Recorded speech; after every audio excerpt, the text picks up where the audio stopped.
e Ismael, que são organizações comunitárias do Distrito Federal, do Equilíbrio Estrutural. A gente tem participado, o Ministério Público tem participado aqui na Estrutural, a partir do Fórum de Erradicação do Trabalho Infantil, que é o Socorro, que está aqui presente, é nosso coordenador do Fórum. A gente tem participado de reuniões mensais em que buscamos acompanhar a execução de políticas públicas aqui na Estrutural, porque elegemos a erradicação do trabalho infantil no lixo, né, ou no lixão estrutural como nossa meta, né, como nossa prioridade nesse semestre, prioridade do Fórum de Erradicação do Trabalho Infantil. Então, estamos articulando essas reuniões mensais, que, por sinal, amanhã temos reunião que vai ser na Viver, né, na Associação Viver, ali ao lado do aterro.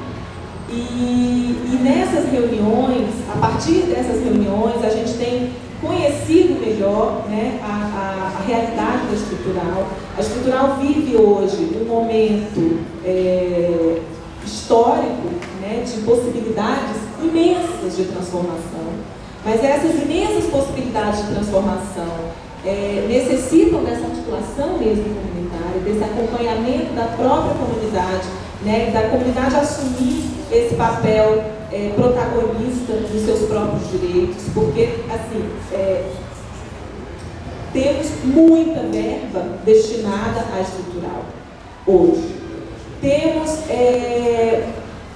duas escolas, uma escola que foi reformada, uma escola que foi construída, a perspectiva de mais 2 escolas até julho, e a perspectiva de mais 3 escolas depois de julho, mais 3 escolas até dezembro de 2009, ou seja, é um ano de transformação. A gente, por tudo que está programado para a Estrutural, a gente imagina que o ano que vem essa cidade vai ser uma outra cidade, né? E essa outra cidade, mas para que isso tudo aconteça, a gente precisa estar, essa comunidade precisa estar articulada, precisa estar acompanhando, precisa estar compreendendo, né, todo esse processo, precisa participar de todo esse processo.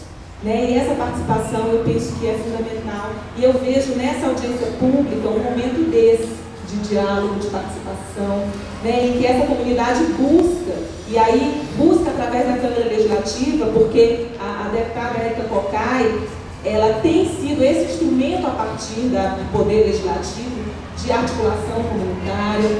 Nós, no Ministério Público, buscamos também ser esse instrumento, ou seja, vocês tem à disposição alguns instrumentos, e a gente precisa saber usar desses instrumentos, que são instrumentos, é poder público, mas é poder público que é instrumento da comunidade, é instrumento da sociedade. E a sociedade precisa utilizar desses instrumentos, né, de reivindicação, de fiscalização, de acompanhamento de políticas, para que a gente possa dar saltos qualitativos. Né? Isso é muito, muito, muito, muito importante. O Paulo Freire, né, eu vou falar disso porque depois da aula da professora Maria Luísa Angelini, eu acho que o Paulo Freire, que apareceu aqui, está presente. Paulo Freire dizia que essa participação ela só se faz através do diálogo. Não existe participação no âmbito sem diálogo. Né? É preciso que haja diálogo para que haja participação. E para que haja diálogo, é preciso que haja horizontalidade. Não existe diálogo na verticalidade. Ou seja, não tem ninguém aqui que é mais do que os outros ou que está acima dos outros. Nós estamos lado a lado e precisamos dessa articulação horizontal lado a lado para que esses avanços comunitários aconteçam.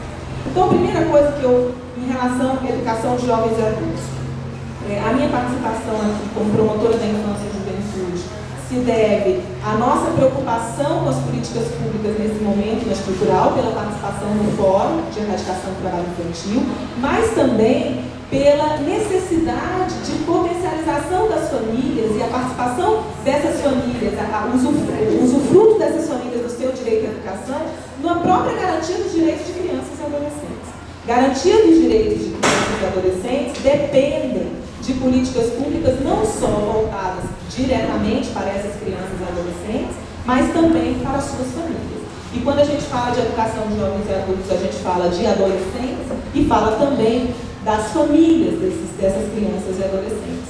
Né? Então, é muito importante que a gente compreenda, em primeiro lugar, que o artigo 205 da Constituição Constituição estabeleceu o direito à educação para todos, inclusive para aqueles que não tiveram acesso à idade própria, e, portanto, a educação de jovens e adultos não é filantropia, é direito público subjetivo.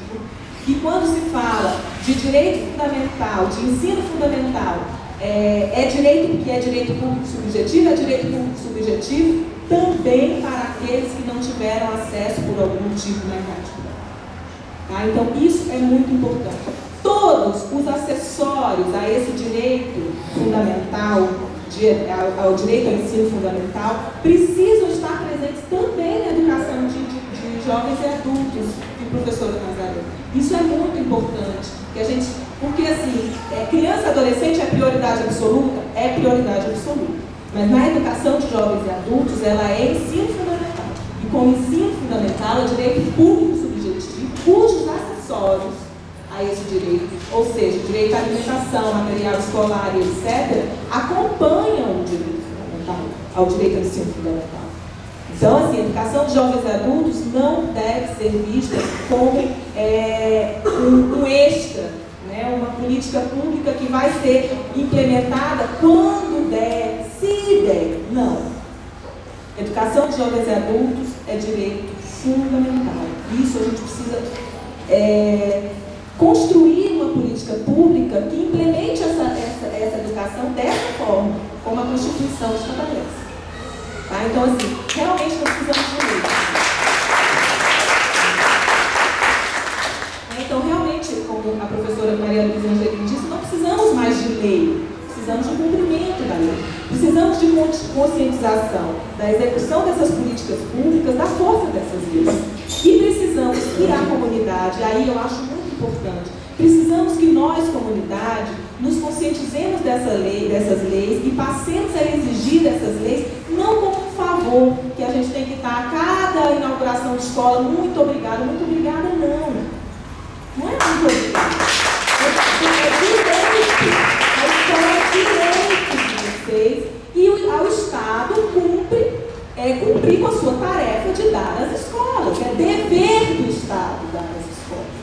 Então, eu acho isso muito, muito importante. Eu acho que vocês, como os líderes comunitários que estão aqui, têm um papel muito relevante, muito importante em ajudar esse processo de conscientização dessa comunidade, dessa população, de que isso se trata de usufruto, de exercício de direitos, se trata de cidadania.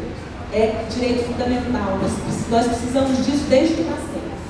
Então, se a nossa família não teve condições de colocar cada um dos filhos na escola e dar a educação na época certa, o Estado tem essa obrigação. O Estado tem essa obrigação. E nós precisamos cobrar isso do Estado.